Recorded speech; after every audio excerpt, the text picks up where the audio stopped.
I said it before. It was not a good war to go into, said Donald Trump.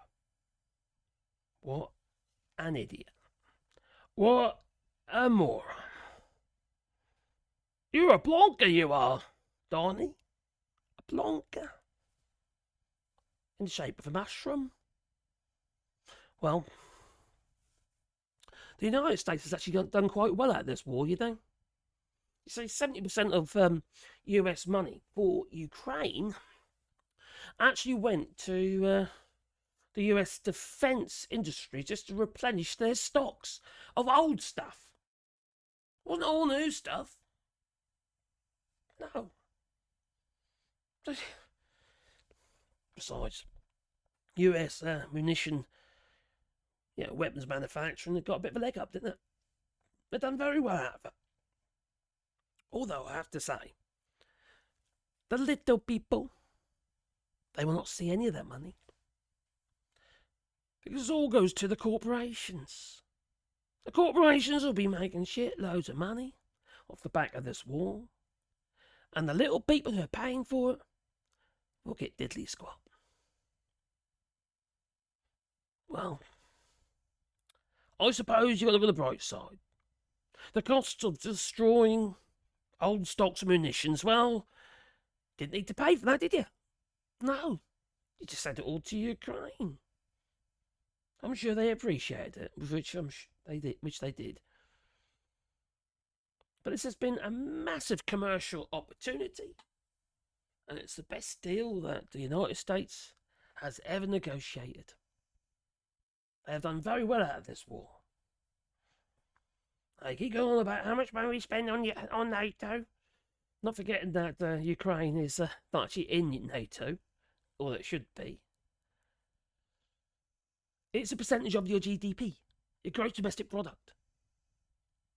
That was the deal when it got negotiated. If your GDP is higher, you are going to pay more money. And you are paying that money into your own defences, which you would need anyway, the size of the United States. What else is Donny going to do when he needs martial law to control you all? When they realise that they've all lost their jobs and they can't get health care and there's a civil war. What else are they going to do? You see, sending material that only really serves to boost the US's economy. And without manpower, you're not losing your own people, are you? Just using them as a proxy against Russia. Any weakening of Russia is good for the United States. And what better excuse than Russia actually invading a sovereign state? So highly trained soldiers and Marines remain stateside. And Russia's, preoccupation in Ukraine is, a weakness that influence places like Cuba. And Trump, not once did he mention that America actually needs Europe, let alone at the table for negotiations.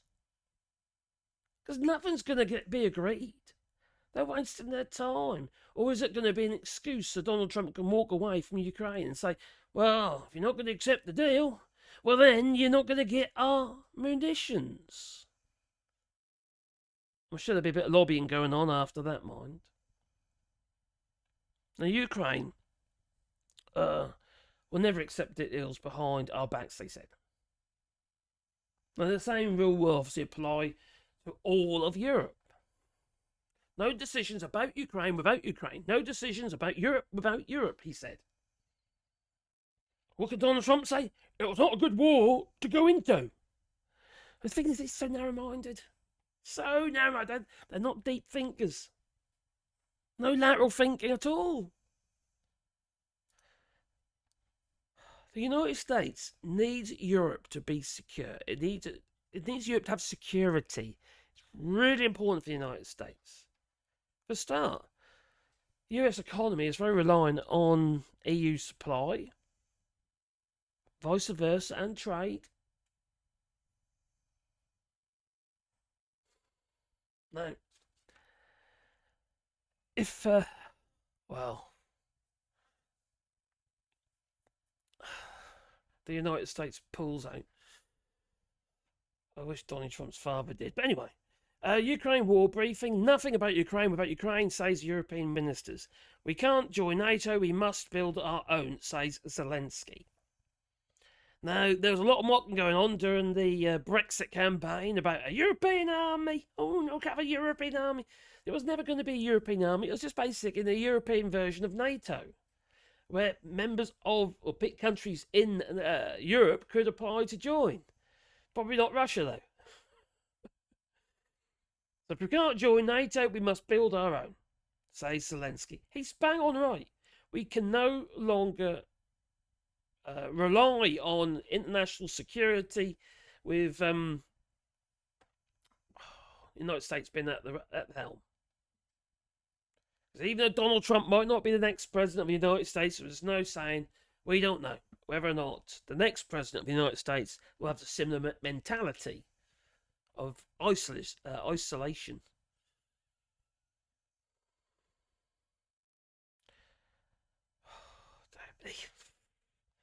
So nothing about ending Russia's war against Ukraine should be decided about Ukraine's, and that is, I think it's fair enough. And old Kellogg's geezer, he had something to say, and oh my God, it was just, when you gonna put me out to seed, all right? Because this is just, there he is. Can you assure this audience that Ukrainians will be at the table and Europeans will be at the table? Oh, well, you just changed the whole dynamic. Fergan or Victor, thanks for having us today. I appreciate it. The answer to that last question, just as you framed it, the answer is no. The answer to the earlier part of that question is yes. Of course the Ukrainians are going to be at the table. I mean, it would be foolish to say they wouldn't. But when you say at the table, you have to define it. One of the things I'm driving towards is we've had a good, remember this war has been going on now, we're heading into the third year. One of the things we haven't really gotten to are specifics. So the Europeans who have provided as much or more support than the Americans in this process, you don't think should be at the table directly. You think it should be two protagonists. I said I'm a school of realism. I think that's not going to happen. But I said that's one of the reasons I'm here talking to people. One of the reasons we're going out, we're doing it, to making sure that their positions are well known, that when we go into these positions, they're well stated. So basically, no, they're not going to be at the table, but they're going to be at the table. It doesn't mean they're not going to be at the table at all. They're just basically they're just going to be on the sidelines behind, you know. Oh, by the way, Zelenskyy, this is the deal. We'll be sending you over the Marco Rubio will be coming over with the deal. We need you to sign it straight away. There's no time to read it. Just sign it straight away. What are you at it? Give us all your minerals. 50% of all your minerals. Thank you.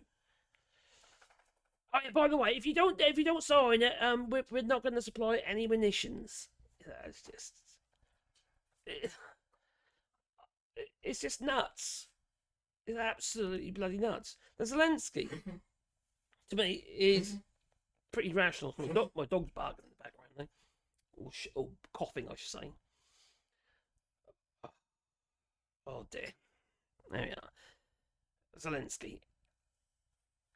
I've got a huge amount of respect for this man. He has fought for his people, and he's worked bloody hard for them as well. And all this crap going about, it's just attack after attack after attack by those who really ain't got a bloody clue. And they're hearing shit from the likes of, oh crikey, Andrew Tate, or what's that other woman's name again? Oh crikey, the one who thinks Macron's wife is a man. I can't remember her name now. I think she's actually a senator or something. Anyway, I'm not talking about Margaret Taylor Greene, but she's just as flipping crazy. The risk that Russia will occupy Europe is 100%.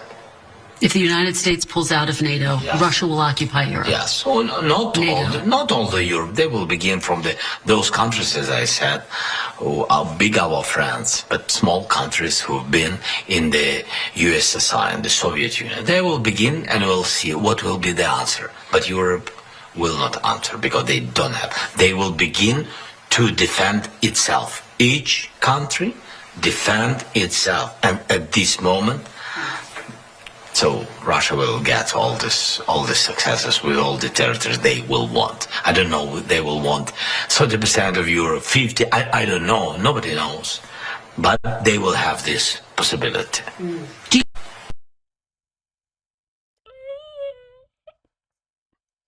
I need to move out of France. I agree with him though. If we don't stick together in Europe and have a strong resolve to get together, we're not going to be able to fight Russia. But if you do it one country at a time, you know, Slavic countries, one by one they'll be gone. Hungary would probably have to go to Russia anyway. People won't be, but I'm sure Viktor Orban would be. But you need to understand that without having a secure Europe, you haven't got a secure United States. All that happened is, as Russia increases its territory, it'll also be increasing its GDP. Its means to build more, bombs, more munitions, more weapons, and develop more, gain more very bright people. The mineral deposits, fuel, you name it, that'll be what I can support. The more land they've got, the more territory they'll be able to gain. And they'll just get bigger and bigger and bigger. And the people of those countries will have no choice but to fight. They'll be made to. And then you'll see other countries, like for instance North Korea, they'll be stepping up. And maybe China even, although I've got my days with China. China's only interested in their own concerns. But they certainly will be taking a very, how to put it, a very strong view. Actually, no, they just invade Taiwan. That's what they do. It's very naive to think that Europe doesn't matter. I mean, I hear people phoning up these radio shows and saying, "Oh, can't you up all our money to Europe, what happened to Ukraine? Let them fight their own wars and what have you." No, it's not as simple as that. You allow Russia to get stronger, you're at risk. Even bigger risk. And besides, who are you going to trade with? If flipping Russia's got all the territories, you're going to find it harder. The United States become more ostracized because, we'll just see in Europe, for instance, just see the United States as a rogue. It's another rogue nation. But what can we do about this? I suppose, really, What would help? I know. Ukraine should enter the EU. Ukraine should enter NATO. Or we have our own alliance, military alliance, across all the countries in Europe. Ukraine keeps all the territory that it took, Russia took in the Kursk Oblast. And then Russia is going to have to withdraw to pre-2014, boundaries maybe. And also, I think it would be a very commendable thing to do. Never mind flipping Israel and what have you. What about the children and all the prisoners of war that the Russians have kidnapped? Maybe get Russia to pay to rebuild Ukraine. And then get old Putin to surrender to the ICC. Yeah, get him arrested. Oh. After all, Crimea is Ukraine, Donetsk is Ukraine, Luhansk is Ukraine, Mariupol is Ukraine, Melitopol is Ukraine. I can't remember to say this one. Berdyansk. I don't know how to say that. Maybe give me the phonetics in the comments down below. Well, it is Ukraine, it's just what Russia decides that they would like to have for themselves. You see, like I said before, Russia's not only going to gain territory, it's going to gain gross domestic product, it's going to get more money, it's going to have more power, and it'll have a much stronger stance in the world and be taken on the world stage, be taken more seriously regarding commercial enterprises and what have you. And it's all going to strengthen, I suppose, it'll strengthen Russia's resolve against the United States. Instead of it being an ostracised Russia, it'll be a Russia with all these tentacles out bloody everywhere. And while it's got a president that is antagonistic, aggressive, likes to poison opposition's underwear. Not the underwear, but poisoning the underwear. Oh, anyway. It's madness. It's madness for the United States to say no. And my fear is that they're going to pull out of NATO, and they're going to pull out of, well, stop supplying Ukraine with munitions. Then what? It is so narrow-minded and ill thought out. It won't save money. You'll find you're going to have to spend more money. The United Kingdom's going to have to spend more money if... who was that saying today? Actually, I think it was David Lammy. And he was right. David Lammy was right on that one. They reckon the UK would have to spend 3 times more in defence if Russia takes all of Ukraine. 3 times more. It's like about 2.5% to try and get to at the moment. It'll be 7.5% of GDP. And when you consider our GDP has very little profit in it, well, quite frankly, it's a cripple us. Cripple us. What do? You know, you have to ask yourself, what is more important? The most important thing is to make sure your people are safe, and that is the responsibility of the government to do so. And that means you must have a strong defence. You know, I know that in the past we've interfered in other countries and stuff. When, you know, Christ's sake, that's the other thing, all right? That Russia, the United States came calling, when we came followed. It's like we said how high. Go on Iraq, what have you, with the weapons of mass destruction that appeared not to exist. You know? But where was the United States when we needed them when Argentina wanted to, tried to invade the Falklands, etc., etc. You know,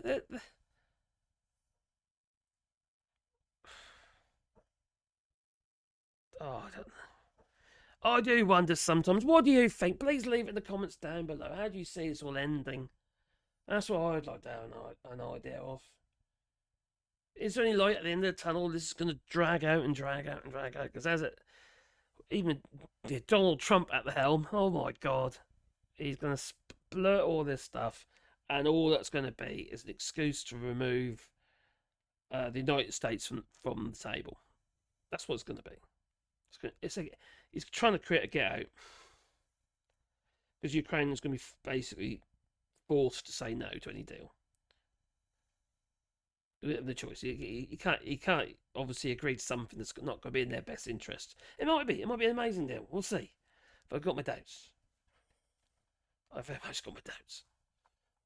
Well, to be fair, there's no amazing deal, is there, other than Russia's getting out, to be honest.